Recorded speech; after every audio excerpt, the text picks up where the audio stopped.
Hey guys, नमस्कार, आदाब, सत श्री अकाल, इन केम छो ट्रिपल एस आर्मी। आप सभी का बहुत बहुत स्वागत है आपके अपने अमेजिंग से प्लेटफॉर्म एनसीईआरटी वाला पर। मेरे प्यारे बच्चों, माइंड मैप सीरीज में हम लोग पहुंच चुके हैं अपने चैप्टर नंबर 10 पर, ठीक है, जिसका नाम है वेव ऑप्टिक्स। तो आइए वेव ऑप्टिक्स का डिस्कशन करना हम लोग स्टार्ट करते हैं। सबसे पहले मैं आपको इस चैप्टर की जो पूरी का पूरा क्रक्स है, इसकी जो समरी है वो मैं आपको बताऊंगा, ठीक है। और उसके बाद मैं आपको 2024 बोर्ड एग्जामिनेशन में पूछे गए सारे प्रीवियस ईयर क्वेश्चंस कराऊंगा। बिल्कुल इसी तरीके के क्वेश्चंस आपसे इस साल भी आपके बोर्ड एग्जाम में पूछे जाएंगे, राइट। तो टेलीग्राम चैनल अभी तक ज्वाइन नहीं किया है तो फटाफट ज्वाइन कर लीजिए। बोर्ड एग्जाम के दौरान और बोर्ड एग्जाम से पहले आपको फिजिक्स से रिलेटेड बहुत ज्यादा हेल्प मिलने वाली है इस टेलीग्राम चैनल पर। मैं ऑलरेडी बहुत सारा मटेरियल यहां पर शेयर कर चुका हूं जो कि आपके बोर्ड एग्जाम में आपको 100 में से 100 मार्क्स फिजिक्स में दिलवाएगा, राइट। तो फटाफट आप सभी लोग ज्वाइन कर लीजिए। तो सबसे पहले हम लोग वेव फ्रंट पढ़ेंगे, हाइगन्स थ्योरी पढ़ेंगे, superposition principle, interference of light और डिफ्रैक्शन ऑफ लाइट। सारी चीजों को हम लोग यहां पर इस सेशन में कवर करने वाले हैं। सबसे पहली बात ये होती है कि सर वेव फ्रंट क्या है। देखो, लाइट रे के बारे में आप सब लोग जान रहे हो, क्लास 9-10 से आप लोग लाइट रे के बारे में पढ़ रहे हो। लाइट रे के जस्ट परपेंडिकुलर डायरेक्शन में वेव फ्रंट होता है and wave front is defined as locus of all those points which are in same phase of vibration. यानी कि जो पार्टिकल्स सब टॉप पर हैं, सारे पार्टिकल्स को जोड़ दो तो एक वेव फ्रंट बनता है, सारे नीचे वाले पार्टिकल्स को जोड़ दो तो एक अगला वेव फ्रंट बनेगा, फिर यहां ऊपर वाले पार्टिकल्स को, ऊपर वाले पार्टिकल्स को। तो ये ऐसे पार्टिकल्स को हम लोग ज्वाइन कर रहे हैं जो कि सेम फेज ऑफ वाइब्रेशन में है, तो उसी को बेटा हम लोग वेव फ्रंट के नाम से जानते हैं। वेव फ्रंट के परपेंडिकुलर डायरेक्शन में लाइट रे होता है। बेसिक हमारे लिए 3 तरह का वेव फ्रंट होता है। अगर कोई भी पॉइंट सोर्स ऑफ लाइट है तो उसके लिए स्फेरिकल वेव फ्रंट है। अगर कोई भी लीनियर सोर्स ऑफ लाइट है यानी कि लाइन सोर्स है तो उसके लिए सिलेंड्रिकल वेव फ्रंट होता है। और अगर ऑब्जेक्ट हमारा बहुत दूर है तो उसके लिए प्लेनर वेव फ्रंट जो है होता है, राइट। तो कहने का सिंपल सा मतलब है, जिस तरह से इलेक्ट्रिक फील्ड लाइन और इक्विपोटेंशियल सरफेस आपने पढ़ा था बेटा, बिल्कुल उसी तरीके से यहां पर वेव फ्रंट होता है। लाइट रे के जस्ट परपेंडिकुलर डायरेक्शन में वेव फ्रंट होता है। जिस तरह से इलेक्ट्रिक फील्ड लाइंस के परपेंडिकुलर इक्विपोटेंशियल सरफेस होती थी ना, बिल्कुल वैसा ही यहां पर भी प्रॉपर्टी देखने को मिलता है किसी भी वेव फ्रंट का। तो यहां पर देखो, स्फेरिकल, सिलेंड्रिकल और प्लेन वेव फ्रंट के बारे में दो दो लाइनें लिखी हुई हैं। इसके बाद हाइगन साहब की थ्योरी की बात करते हैं। तो वेव थ्योरी में सबसे पहली थ्योरी आती है हाइगन्स वेव थ्योरी। हाइगन साहब ने यह कहा था किसी भी वेव फ्रंट का हर एक पॉइंट एक नए सोर्स ऑफ डिस्टरबेंस की तरह बिहेव करता है जहां से सेकेंडरी वेव्स निकलती हैं, और ये जो सेकेंडरी वेव्स इमिट होती हैं ये हर पॉसिबल डायरेक्शन में जाती हैं with the speed of light, ठीक है। और तीसरा यहां पर इन्होंने ये बताया था कि जो इसी वेव फ्रंट के थ्रू ही अगला जो वेव फ्रंट है वो भी हम लोगों को मिलता है। जैसे अगर एक मान लो इस तरीके का आपका प्लेन वेव फ्रंट है तो इसका हर एक पॉइंट एक सोर्स की तरह बिहेव करेगा, ये भी एक सोर्स की तरह बिहेव करेगा, ये वाला पॉइंट भी एक स्फेरिकल वेव फ्रंट क्रिएट करेगा। भाई कोई भी पॉइंट हमेशा स्फेरिकल वेव फ्रंट क्रिएट करता है, आप सबको पता है, राइट। इसमें भी अगर सेम फेज वाले पार्टिकल्स को मिला दें इस तरीके से तो ये आपका देखो एक नया वेव फ्रंट क्रिएट हो गया। इस नए वेव फ्रंट का हर एक पॉइंट फिर से एक नए सोर्स ऑफ डिस्टरबेंस की तरह बिहेव कर रहा है। ऐसे ये वाला पॉइंट भी करेगा, ये वाला पॉइंट भी करेगा, ये वाला पॉइंट भी करेगा। यहां फिर से वही बात आई, इन सबको मिला दिया तो फिर से एक नया वेव फ्रंट मिल गया। इस तरीके से नए नए वेव फ्रंट्स आपको मिलते चले जाएंगे अगर आप इस तरीके का आगे आगे का फॉरवर्ड एनवलप्स बनाते चले जाएंगे तो, ठीक है। यही थी हमारे हाइगन्स साहब की वेव थ्योरी। तो इन्होंने कहा कि भाई Huygens principle is the principle of the wave theory of the light. It tells how a wave front propagates through a medium. According to हाइगन principle, each point on a wavefront is a source of secondary waves which add up to give a wavefront at any later time। यानी कि secondary waves हर एक point से जो है वो start होती है। फिर यहां पर आपको सबसे पहला ये डेरिवेशन मैं आपको बता दूं, ये बहुत इंपॉर्टेंट डेरिवेशन है कि भाई वेव थ्योरी के बेसिस पर रिफ्लेक्शन ऑफ लाइट को यहां पर एक्सप्लेन करना है। डायग्राम बहुत सिंपल है, ये लाइट रे आई है, ये लाइट रे आई है और ये रिफ्लेक्ट होकर इस तरीके से चली गई है। बाकी वेव फ्रंट के फॉर्म में दिखाओगे इन दोनों लाइट रेस के परपेंडिकुलर ये हमारा इंसिडेंट वेव फ्रंट है, ऐसे आया था इंसिडेंट वेव फ्रंट, और ये वाला हमारा रिफ्लेक्टेड वेव फ्रंट है जो इस तरीके से चला गया है, राइट। अब यहां पर अगर मैं आपको दिखाऊं तो बहुत सिंपल है, ट्रायंगल ए बी सी और ट्रायंगल डी बी सी, ये दोनों ट्रायंगल्स जो है बेटा ये आपके कॉन्ग्रुएंट सिमिलर ट्रायंगल्स हैं, कॉन्ग्रुएंट ट्रायंगल्स हैं, क्योंकि ये दोनों एंगल्स यहाँ पे 90 है। भाई वेव फ्रंट है, लाइट रे के परपेंडिकुलर होता है तो एंगल 90 है। ये वाली साइड आपकी कॉमन भी है, ठीक है। और साथ ही साथ अगर हम लोग यहाँ पे देखें तो ये वाला जो डिस्टेंस है ये c इंटू टी के बराबर होगा, और ये वाला जो डिस्टेंस है ये भी हमारा c इंटू टी के बराबर होगा। ये दोनों डिस्टेंसेस भी आपस में बराबर है, तो RHS कॉन्ग्रुएंसी लगी और दोनों ट्रायंगल्स कॉन्ग्रुएंट हो गए। कॉन्ग्रुएंट ट्रायंगल्स के जो करस्पॉन्डिंग पार्ट्स होते हैं वो सेम होते हैं, तो ये वाला जो एंगल है दैट इज एंगल आई, और ये वाला एंगल आर आपस में हो गए बराबर। तो एंगल आई एंगल आर के बराबर हो गया, यानी कि हम लोगों ने रिफ्लेक्शन को वेव थ्योरी के बेसिस पर प्रूफ कर लिया है। डेरिवेशन इंपॉर्टेंट है, आपको आना चाहिए। अगला एक डेरिवेशन अगेन बहुत इंपॉर्टेंट है बोर्ड एग्जाम के पॉइंट ऑफ व्यू से। इस बार आपको रिफ्रैक्शन को एक्सप्लेन करना है, तो ये पूरा का पूरा डेरिवेशन, यहां पर भी वही बात है कि भाई लाइट रे आई है, लाइट रे आई है, रिफ्रैक्ट होकर के अंदर की तरफ जा रही है। ये वेव फ्रंट आया था लाइट रेस के परपेंडिकुलर, और वो कुछ इस तरीके से बेंड होकर के चला गया है, राइट। अब यहां पर फिर से वही बात आती है, ये वाले ट्रायंगल और ये वाले ट्रायंगल में अगर साइन आई की वैल्यू निकालोगे तो परपेंडिकुलर यानी कि V1t divided by hypotenuse AC हो जाएगा, और इस वाले ट्रायंगल में साइन R जब आप निकालेंगे तो that will be V2t divided by hypotenuse AC हो जाएगा। Sine i by sine r करोगे बेटा तो डिनोमिनेटर कैंसिल होगा, V1t अपॉन V2t आएगा, टी भी कट जाएगा, तो sine i by sine r जो है V1 अपॉन V2 होगा, और V1 अपॉन V2 का मतलब होता है refractive index of the second medium with respect to first medium. तो यही आपका स्नेल्स लॉ डिराइव हो गया है यूजिंग वेव थ्योरी।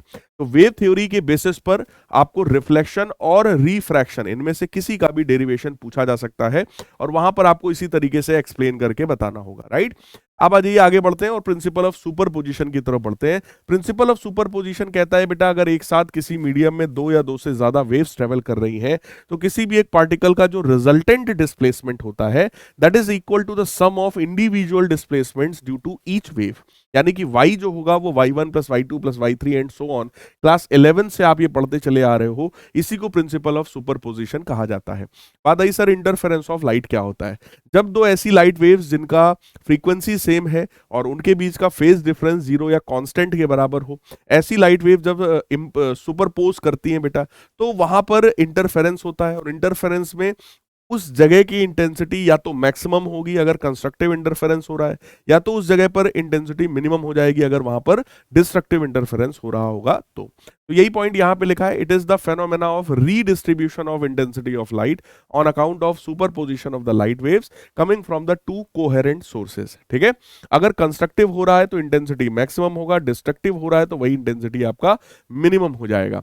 कोहेरेंट और इनकोहेरेंट सोर्स का सिंपल मतलब है अगर दो ऐसे सोर्सेज हैं जिनकी फ्रीक्वेंसी और उनके बीच का फेज डिफरेंस जीरो या कांस्टेंट है, ठीक है, तो ऐसे कंडीशंस में हम लोग बोलेंगे भाई कोहेरेंट सोर्स है। अगर फ्रीक्वेंसी सेम नहीं है या उनके बीच का फेज डिफरेंस जीरो या कांस्टेंट नहीं है तो ऐसी कंडीशन में उसको इनकोहेरेंट माना जाता है। फिर यहाँ पर कंडीशन ऑफ सस्टेन्ड इंटरफेरेंस में सबसे पहला जो सोर्स है वो लगातार लाइट इमिट करता रहे, वेवलेंथ और फ्रीक्वेंसी सेम होना चाहिए, एम्पलीट्यूड सेम होने पर कंट्रास्ट बहुत बेटर आता है, ठीक है, और सेम फेज में हो या फिर जीरो उनके बीच का फेज डिफरेंस हो, तो ऐसे कंडीशन में भी आपका इंटरफेरेंस पॉसिबल है। इंटरफेरेंस के लिए इंटेंसिटी का जो फॉर्मूला होता है दैट इज आई बराबर I1 plus I2 plus 2 under root I1 I2 cos phi के बराबर। इंटेंसिटी जो होती है बेटा किसी भी वेव की जो इंटेंसिटी है I that is equal to k times a square. तो इंटेंसिटी के ही बेसिस पर एम्पलीट्यूड का भी आप फॉर्मूला लिख सकते हैं दैट इज ए स्क्वायर बराबर A1 square plus A2 square plus 2A1 A2 cos phi के बराबर, जहां पर फाई क्या है, दोनों वेव्स के बीच का फेज डिफरेंस है। ठीक, फिर यहां पर बात आती है कंस्ट्रक्टिव इंटरफेरेंस सर कब होता है, जब फेज डिफरेंस 2n पाई के बराबर हो या फिर पाथ डिफरेंस n लैम्डा के बराबर हो, तो वहां पर कंस्ट्रक्टिव इंटरफेरेंस होता है। कंस्ट्रक्टिव इंटरफेरेंस का मतलब maximum amplitude A1 plus A2 होगा, इंटेंसिटी की value under root I1 plus under root I2 का होल स्क्वायर हो जाएगा। ठीक है, तो यही फॉर्मूला देखो यहां पे लिखा हुआ है।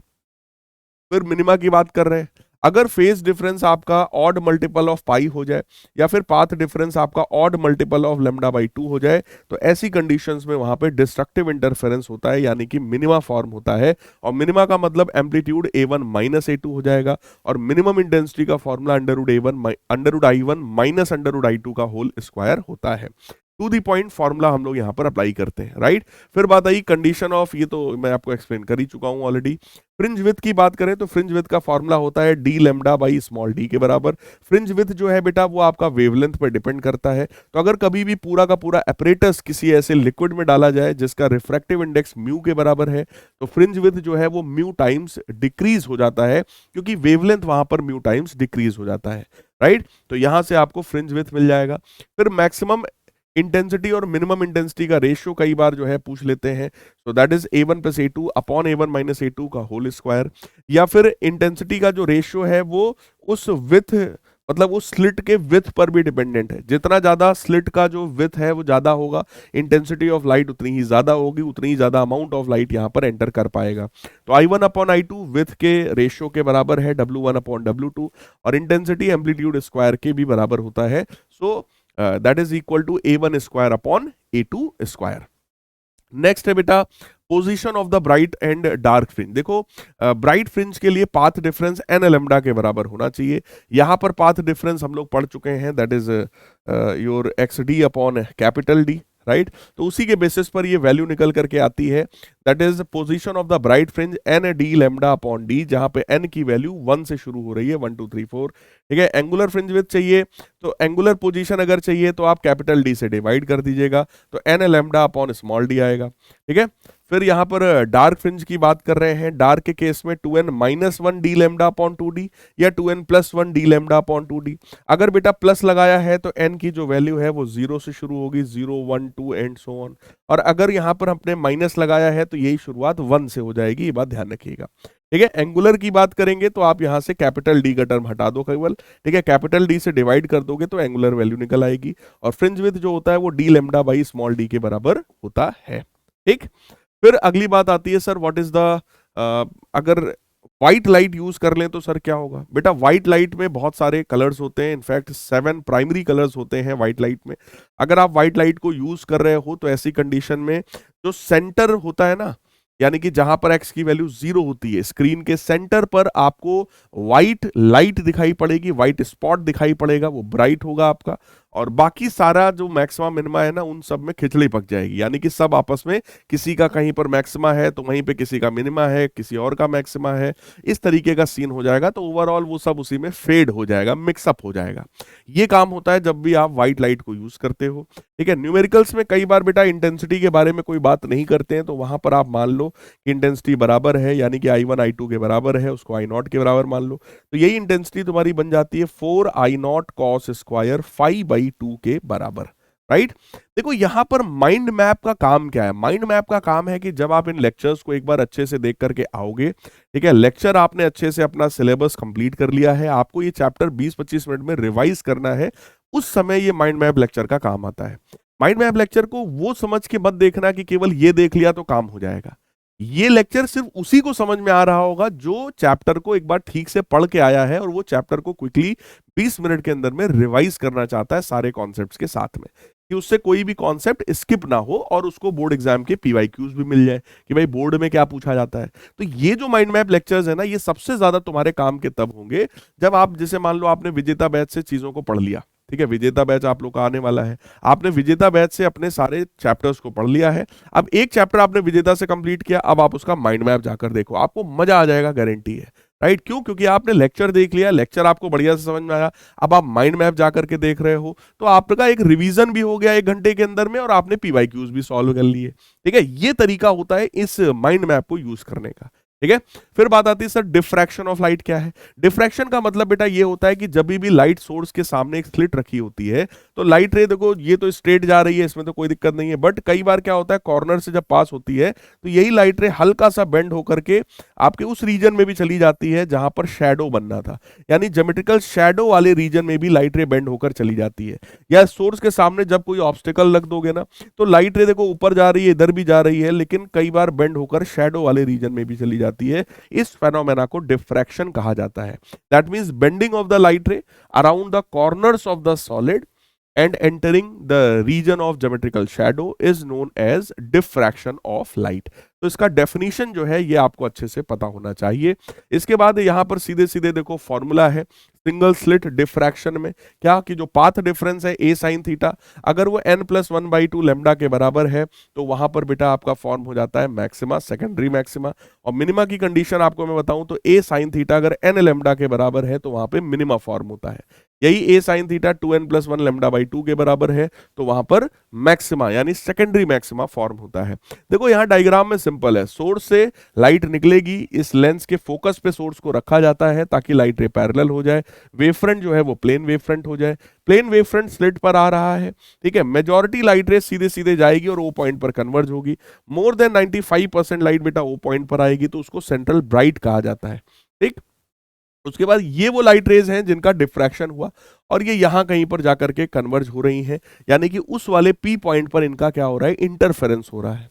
इंटरफेरेंस अपनी कंडीशन के ही हिसाब से होता है, बट यहां पर आपको एक डायरेक्ट रिजल्ट बताया जाता है कि अगर a sine theta n lambda के बराबर है तो वहां मिनिमा बनेगा, a sine theta 2n+1 lambda by 2 के बराबर है तो वहां पर आपका सेकेंडरी मैक्सिमा बनेगा। और सेंट्रल ब्राइट जो होता है बेटा उसकी इंटेंसिटी सबसे ज्यादा है, जबकि जो सेकेंडरी मैक्सिमास बनते हैं इनकी इंटेंसिटी कंपैरेटिवली काफी कम होती है। ये इसका यहाँ पर पूरा पूरा कॉन्सेप्ट है, ठीक है। इंटेंसिटी डिस्ट्रीब्यूशन कर्व में देखो तो सेंटर की इंटेंसिटी बहुत ज्यादा है, फिर इधर इंटेंसिटी लगातार जो है कम होती चली जाती है। अगर आप फ्रिंज विथ की बात करेंगे तो इसका विथ देखो लैम्डा बाई ए है, यहाँ पे विथ देखो 2 लैम्डा बाई ए है, यानी कि जो सेंट्रल ब्राइट होता है उसका विथ भी डबल होता है इन कंपैरिजन टू बाकी जो फ्रिंजेस यहाँ पे फॉर्म हो रहे हैं उनके कंपैरिजन में। तो ये वाला ग्राफ आपका बड़ा इंपॉर्टेंट हो जाता है। अब आते हैं कि इन टॉपिक्स के ऊपर सर बोर्ड एग्जाम में क्या क्वेश्चन पूछा गया। तो 2024 में बोर्ड एग्जामिनेशन में इस टॉपिक पर बेस्ड क्वेश्चन देखो, सबसे पहला क्वेश्चन आपसे पूछा गया, आपसे कह रहे हैं भाई monochromatic light of frequency this passes from air into the medium of refractive index 1.5, find the wavelength of the light reflected and refracted at the interface of the two media। ठीक है, यानी कि जो लाइट रे बेटा reflect हो गई है या रिफ्रैक्ट हो गई है, तो मैं आपको बता दूं जब भी बात रिफ्लेक्शन का किया जाता है या रिफ्रैक्शन का किया जाता है, फ्रीक्वेंसी ऑफ लाइट कभी भी चेंज नहीं होती है क्योंकि वो सोर्स की प्रॉपर्टी है। तो यहाँ पर सर चेंज क्या होगा, यहाँ पर स्पीड चेंज हो सकता है ना, तो फ्रीक्वेंसी तो भैया वो तो सेम ही रहेगा, that is equal to 5 into 10 की power 14 hertz, that will remain unchanged. ठीक है, रिफ्रैक्टिव इंडेक्स जो आपका है वो 1.5 के बराबर रहेगा। ठीक, तो आपसे कह रहे हैं वेवलेंथ बता दो, तो यार देखो v बराबर एफ लेमडा होता है, तो यहां से वेवलेंथ की वैल्यू आ जाएगी ना वेलोसिटी डिवाइडेड बाई फ्रीक्वेंसी। आप बात लाइट की कर रहे हैं, एयर की मैं बात करूं तो 3 into 10 की पावर 8 उसकी स्पीड है, फ्रीक्वेंसी की वैल्यू है 5 into 10 की पावर 14 के बराबर। तो यहां से आप उसका वेवलेंथ निकाल सकते हैं, दैट इज 0.6 into 10 की पावर में ये ऊपर जाएगा, इट विल बिकम -6 मीटर्स। ठीक है, इतने माइक्रोमीटर का इसका क्या हो गया, वेवलेंथ हो गया। ठीक है, अब यहाँ पे आपसे कह रहे हैं रिफ्लेक्टेड का क्या है, तो ये पहला आंसर हमारा। रिफ्रैक्टेड के केस में अगर आप पूछोगे तो वेवलेंथ जो होगा वो रिफ्रैक्टिव इंडेक्स टाइम्स घट जाएगा, तो दैट विल बिकम 0.6 into 10 की पावर -5 डिवाइडेड बाई 1.5। ठीक है, तो इट विल बिकम 2/3 0.67 हो जाएगा, लेकिन फिर भी इसको एक बार हम लोग क्रॉस चेक कर लेते हैं। 0.6 डिवाइडेड बाई 1.5 करेंगे तो 0.4 बन जाएगा, इट विल बिकम 0.4 into 10 की पावर -5 मीटर्स। -6 था ये, -6 है तो यहाँ भी -6 आ जाएगा, 0.4 into 10 की पावर -6 मीटर के बराबर आ जाएगा रिफ्रैक्टेड लाइट का वेवलेंथ। ठीक है, वेवलेंथ आप सिंपली निकाल सकते हो यूजिंग दिस कॉन्सेप्ट। इसके बाद अगला क्वेश्चन देखो, हमसे कह रहे हैं स्टेट हाइगन्स प्रिंसिपल, तो ये थ्योरेटिकल क्वेश्चन है, करिए। यहाँ पर कह रहे हैं using this diagram prove angle of reflection is equal to angle of incidence, angle i angle r के बराबर प्रूव करना है, थ्योरेटिकल क्वेश्चन है। What is coherent source, theoretical question है। ये आया एक न्यूमेरिकल क्वेश्चन, इसमें हमसे कह रहे हैं beam of the light consisting of a known wavelength 520 nanometer and an unknown wavelength lambda used in Young's double slit experiment produces two interference patterns such that the fourth bright fringe of the unknown wavelength coincide with the fifth bright fringe of the known wavelength। तो आपसे ये कह रहे हैं बेटा कि यहां पर जो फोर्थ ब्राइट फ्रिंज है वो कोइंसाइड कर रही है फिफ्थ ब्राइट फ्रिंज के साथ। तो चौथा ब्राइट फ्रिंज का मतलब क्या हुआ यार, that is 4d lambda by small d, है ना, that is coinciding with the fifth bright fringe. तो पांचवा ब्राइट फ्रिंज कहां होगा, that is 5d lambda upon d। Wavelength जो है यहां पर रख दिया एक अननोन है, तो जो अननोन था वो आपका लैम्डा रखा गया, जो नोन था वो 520 था, उसको यहां उठा के रख दिया गया। तो देखो साफ साफ कह रहे हैं फोर्थ ब्राइट फ्रिंज था अननोन का, तो 4 वाले में अननोन वेवलेंथ रखा है, that is coinciding with the fifth bright fringe of the known wavelength, तो 5 रखा गया है नोन वाले के साथ। इसको बस सॉल्व कर दो, d बाई डी ये दोनों कैंसिल ही हो गए, लैम्डा की वैल्यू बेटा निकल आई, दैट इज 650 नैनोमीटर्स के बराबर, 650 नैनोमीटर के बराबर। तो इस तरह के क्वेश्चन यार सिंपल क्वेश्चन है, आपसे पूछे जा सकते हैं। अगला क्वेश्चन देखो, पूरा का पूरा थ्योरेटिकल है, मैं हट जा रहा हूं, आप लोग वीडियो पॉज करके क्वेश्चन को पढ़ सकते हो, ठीक है। फिर अगला क्वेश्चन यहाँ पर हमसे कहा गया, ये दोनों थ्योरेटिकल हैं, पढ़िएगा, क्वेश्चन स्ट्रेट फॉरवर्ड क्वेश्चन है। यहाँ पर क्वेश्चन जो है थर्ड पार्ट में, जो कि 5 नंबर में, देखो लॉन्ग क्वेश्चन में तीनों पूछा गया है। इसमें कह रहे हैं Young's double slit experiment using monochromatic light of wavelength lambda, intensity of the light at any point on the screen where path difference is lambda is K unit. अगर पाथ डिफरेंस लैम्डा के बराबर है तो phase difference की बेटा value आपको पता होनी चाहिए, it is 2 pi by lambda into path difference. तो पाथ डिफरेंस हमें पता है, उसके बेसिस पर हम लोग क्या निकाल लेंगे, सबसे पहले उसके बेसिस पर हम लोग निकाल लेंगे यहाँ पर आपका फेज डिफरेंस। तो फेज डिफरेंस का फॉर्मूला लगाया 2 pi by lambda into path difference, तो आया 2 पाई के बराबर। जब फेज डिफरेंस 2 पाई है तो इंटेंसिटी क्या होती है बेटा, it is I1 plus I2 plus 2 under root I1 I2 cos phi के बराबर। फाई की जगह 2 पाई रख दो, कॉस 2 पाई 1 के बराबर होता है। वैल्यूज रखो, क्योंकि I1 I2 हमें क्वेश्चन में कुछ भी नहीं पता है, तो हम उन दोनों को बराबर मान लेंगे। सो 2I0 plus 2I0 cos phi, और ये 1 हो जाएगा, तो आपका ओवरऑल 4I0 बन जाएगा। क्वेश्चन में वो 4I0 के बराबर बेटा गिवन है।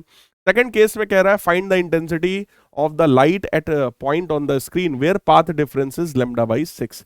कह रहा है जहां पर पाथ डिफरेंस लैम्डा बाई 6 है वहां पर इंटेंसिटी बताओ क्या होगा।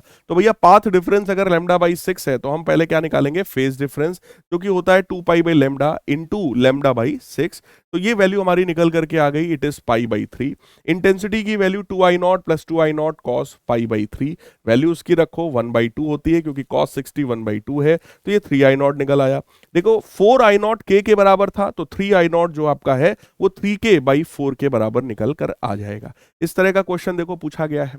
अगला क्वेश्चन यहां पर देखिए क्या है, डिफ्रैक्शन के बारे में बात कर रहे हैं, और डेटा दिया है, कह रहे हैं 2 slits of the width 2 micrometer each in an opaque material are separated by a distance of 6 micrometer. यानी कि बेटा स्लिट का जो विथ है वो 2 माइक्रोमीटर है, और स्लिट्स के बीच का जो सेपरेशन है वो 6 माइक्रोमीटर है। मोनोक्रोमेटिक लाइट है, वेवलेंथ उसका 450 नैनोमीटर है, तो वेवलेंथ भी हमें पता है। Is incident normally on the slit, one finds a combined interference and diffraction pattern. अच्छा देखो एक बात समझो, डिफ्रैक्शन भी हमने पढ़ा है, इंटरफेरेंस भी हमने पढ़ा है, यहां पर एक ऐसा पैराग्राफ बना दिया जिसमें डिफ्रैक्शन भी हो रहा है और इंटरफेरेंस भी हो रहा है, दोनों हो रहा है। और बेटा रियलिटी तो यही है कि हम लोग भले प्रोसेस को अलग अलग करके पढ़ते हैं, लेकिन लाइट जब पास होती है ना, तो वहां पर दोनों फेनोमेना एक साथ हो रहा होता है, दोनों एक साथ हो रहा होता है। यानी कि डिफ्रैक्शन ऑफ लाइट तो होगा ही होगा, इंटरफेरेंस हो चाहे ना हो, राइट। तो लाइट को जब भी आप पास कर रहे हो तो यहां पर उन्होंने यही बोल दिया कि भैया दोनों काम एक साथ हो रहा है, इंटरफेरेंस और डिफ्रैक्शन दोनों एक साथ हो रहा है, ठीक है।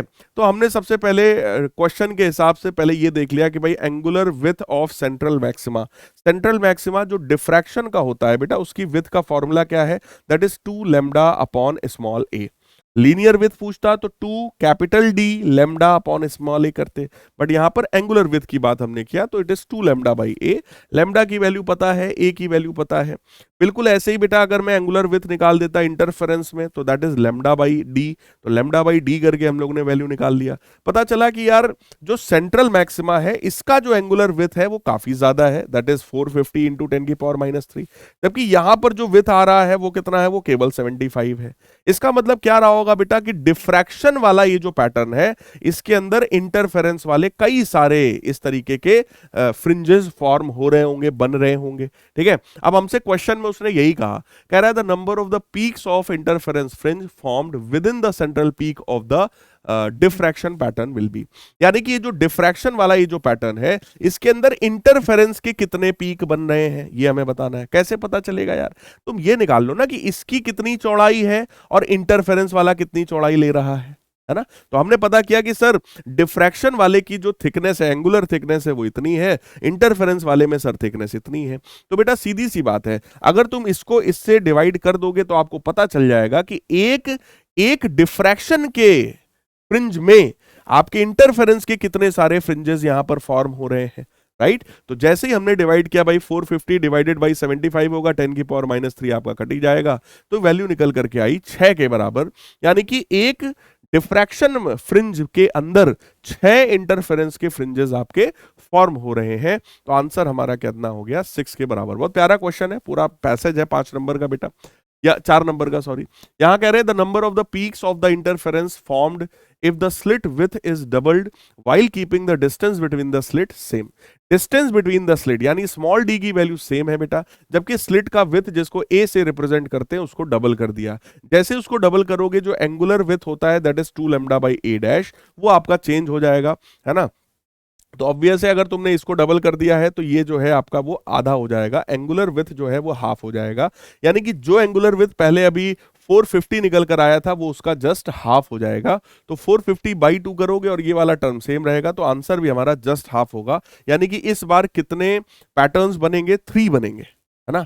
एक सेंट्रल मैक्सिमा के बीच में इंटरफेरेंस के कितने बन जाएंगे? 3 पीक वहां पर आ जाएंगे। देखना बहुत प्यारा है क्वेश्चन। अगला है if instead of 450 nanometer light another light of the wavelength 680 nanometer is used, the number of the peaks of the interference formed in the central peak of the envelope of the diffraction pattern will be. इस बार यार wavelength change कर रहे हैं, ठीक है ना। Wavelength change करोगे तो 2 लैम्डा बाई ए हम फिर से निकालेंगे, फिर लैम्डा बाई ए हम फिर से निकालेंगे और इन दोनों का रेशियो निकालेंगे। तो अगेन जो वैल्यू निकल करके आई वो 6 के ही बराबर है, क्योंकि वेवलेंथ इस फॉर्मूले में भी आ रहा है और इस फॉर्मूले में भी आ रहा है। ओवरऑल करना डिवीजन ही है, डिवाइड ही करना है बेटा, तो लैम्डा से लैम्डा दोनों कट ही जाएगा। तो अगर आपने वेवलेंथ दोनों के लिए चेंज किया है तो ओवरऑल चेंज तो आ ही जाएगा, ठीक है। सॉरी, चेंज तो जो है नहीं आएगा क्योंकि दोनों का वेवलेंथ जो है वो कैंसिल आउट हो जाएगा। फिर अगला आया हमारा निकलकर, consider the diffraction of the light by single slit described in this case study, the first minimum falls at an angle equal to. पहले मिनिमा की बात कर रहा है बेटा। मिनिमा की कंडीशन क्या है? अगर a sin थीटा हमारा n लैम्डा के बराबर हो तो that is the condition of minima. उसमें भी n की वैल्यू क्या हो जाएगी? 1 हो जाएगी, क्योंकि मिनिमा हो रहा है भाई, ठीक है। तो थीटा sin थीटा आपका लैम्डा बाई a बनेगा। लैम्डा की वैल्यू हमें पता है वेवलेंथ, और a की वैल्यू भी पता है। उसको सॉल्व किया 0.225 आया, जो कि आपका सेकंड वाला ऑप्शन में हमें दिख रहा है। ऐसे ही बेटा अगला क्वेश्चन है, कह रहा है number of the bright fringe formed due to interference on 1 meter screen placed at 4/3 meter away from the slit. तो बेटा आपसे यहाँ पर सीधे सीधे आपको विथ निकालनी है। जैसे ही आप यहाँ पे विथ निकालेंगे कितना आपको मिलेगा? यहाँ पर D lambda by D, D lambda by D की वैल्यू निकाला तो ये विथ निकल करके आ गई है आपका 0.1 मीटर के बराबर। और वहां पर बेटा कैपिटल डी हमें कितना दे रहा है? 1 मीटर के बराबर, ठीक है। तो number of the bright fringes on 1 meter of screen, 1 meter screen में कितने नंबर ऑफ फ्रिंज फॉर्म होंगे? तो देखो टोटल स्क्रीन 1 मीटर की है, ठीक है। यहां पे फ्रिंज विथ हमने निकाला 0.1 मीटर, यानी कि एक जो बनेगा वो कितना है? 0.1 मीटर।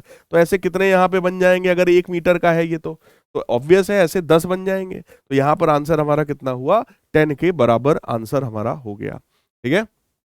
देखो इस केस स्टडी में थोड़ा सा दिमाग बैठ करके लगाओगे, प्रीवियस वाले में जो भी समझाया मैंने, तो बहुत मजा आएगा। बहुत प्यारा क्वेश्चन है केस स्टडी का, ठीक है। अगले कुछ क्वेश्चंस और हैं, लेकिन ये सब क्वेश्चंस बड़े नॉर्मल हैं, बड़े इजी क्वेश्चंस हैं, इनमें कुछ नहीं है, ठीक है। इस क्वेश्चन में देखो हमसे क्या कह रहा है। सबसे पहला ये तो पूरा पूरा आपका डेरिवेशन है।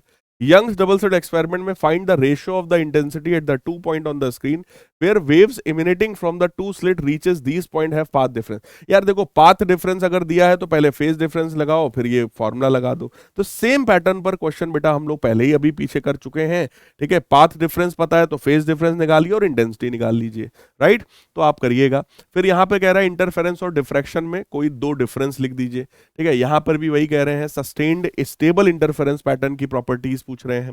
फिर असर्शन रीजन देखो, कह रहे हैं in interference and diffraction of the light energy reduces in one region producing a dark fringe, it increases in another region and producing a bright fringe. तो ये वाला पॉइंट तो यार तुम्हारा सही है कि जहां पर लाइट ज्यादा है वहां पे ब्राइट बन रहा है, जहां लाइट नहीं है वहां डार्क बन रहा है। This happens because energy is not conserved. ये गलत है बेटा। असर्शन सही है, रीजन गलत है। एनर्जी का कंजर्वेशन यहां पर फॉलो किया जाता है, राइट। तो सी वाला ऑप्शन आपका सही हो गया।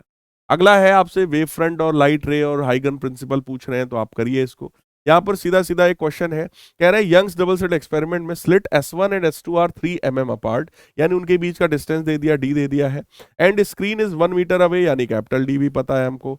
It is observe that the fourth bright fringe is at distance of 5 meter from the second dark fringe. बेटा फोर्थ ब्राइट फ्रिंज कहाँ बनता है? 4d लैम्डा बाई डी पर। सेकंड डार्क फ्रिंज कहाँ बनेगा? It is 2n-1 d lambda by 2d पर, ठीक है। n की वैल्यू आप यहाँ पे 2 रख दो। तो आपको पता चल गया कि चौथा ब्राइट कहां बनेगा और दूसरा डार्क कहां बनेगा। उनके बीच का डिफरेंस क्वेश्चन में 5 mm के बराबर दे रहा है। 5 mm के बराबर ये। ठीक है, कह रहा वेवलेंथ बताओ। इसी क्वेश्चन को बेटा सॉल्व करो, वैल्यूज रख के वेवलेंथ की वैल्यू आपकी निकलकर सीधे सीधे आ जाएगी। ठीक है, फिर अगला क्वेश्चन है, कह रहे हैं in Young's double slit experiment setup is kept in a medium of refractive index 4/3 which maximum in this case will coincide with the sixth maximum obtained if the medium is replaced by air। देखो जब air की बात किया था तो आपने निकाला कि यार सिक्स्थ ब्राइट कहां पर बनेगा, तो 6d लैम्डा अपॉन डी हो गया। मीडियम की बात करोगे तो यही जो वेवलेंथ है बेटा वो क्या बनेगा, that will become lambda upon refractive index. बस बाकी सब तो सेम ही रहता है ना। तो इन्हीं दोनों वैल्यूज को, ये एक्स की वैल्यू को यहां पे रखा और एन की वैल्यू निकाल लिया, दैट इज इक्वल टू 8। तो ये पता चला कि भाई 8th ब्राइट फ्रिंज जो एयर में था वही आपका कोइंसाइड करेगा जब किसी मीडियम में हम लोग इसको लेकर जाएंगे तब। ठीक है, फिर असर्शन हमसे कह रहा है in Young's double slit experiment interference pattern is not observed when two coherent sources are infinitely close to each other. कह रहे हैं कि यंग्स डबल स्लिट एक्सपेरिमेंट में आपसे कह रहे हैं interference pattern is not observe, interference का पैटर्न नहीं बनता है अगर स्मॉल डी की वैल्यू बहुत छोटी हो जाए तो भाई कारण क्या है, देखो बेटा जो फ्रिंज विथ होती है ना बीटा, उसका फॉर्मूला क्या था, that is equal to D lambda upon small D. अगर ये स्मॉल डी बहुत छोटा हो जाएगा तो फ्रिंज विथ ये जो बीटा है वो बहुत बड़ा हो जाएगा, तो ऐसे में कोई भी इंटरफेरेंस का फ्रिंज नहीं बन पाएगा। तो ये पॉइंट जो है आपका वो क्या हो गया, इज नॉट ऑब्जर्व्ड, है ना। तो ये वाला पॉइंट आपका सही हो गया। Fringe width is proportional to separation between the two sources, तो यार ये गलत है। दो सोर्सेज के बीच का सेपरेशन स्मॉल डी होता है और फ्रिंज विथ स्मॉल डी के इनवर्सली प्रोपोर्शनल है। तो बेटा असर्शन सही है हमारा, लेकिन रीजन जो है वो गलत है, इसलिए थर्ड वाला ऑप्शन हमारा सही है। फिर ये थ्योरेटिकल क्वेश्चन है, यहाँ पे सिंपल है कि भाई पूरे के पूरे अपरेटस को किसी लिक्विड में ले गए हैं तो फ्रिंज विथ जो है वो beta upon refractive index times हो जाता है। तो जैसे ही बीटा अपॉन रिफ्रैक्टिव इंडेक्स करोगे आपका आंसर निकल आएगा। ठीक है, तो बेटा ये था आपका चैप्टर, बहुत ही छोटा सा चैप्टर है, इसमें केवल इंटरफेरेंस और डिफ्रैक्शन और स्टार्टिंग में आपका हाइगन्स थ्योरी है, बस यही इतनी चीजें हैं इस चैप्टर में, जिसमें मेनली हाइगन्स थ्योरी और इंटरफेरेंस और डिफ्रैक्शन पे स्ट्रेट फॉरवर्ड क्वेश्चन पूछा जाता है। तो जितने यहाँ पे पीवाईक्यूज बेटा आपको दिए हैं, ये सारे पीवाईक्यूज की प्रैक्टिस करिए, इनको ईमानदारी से खुद से सॉल्व करिए, तब आपको फील आएगा इन चीजों का, इन क्वेश्चंस का। राइट, मिलेंगे हम लोग अगले चैप्टर के डिस्कशन में, तब तक के लिए goodbye, take care, love you all and god bless. Comment करके सभी लोग बताइएगा ये सेशन कैसा रहा।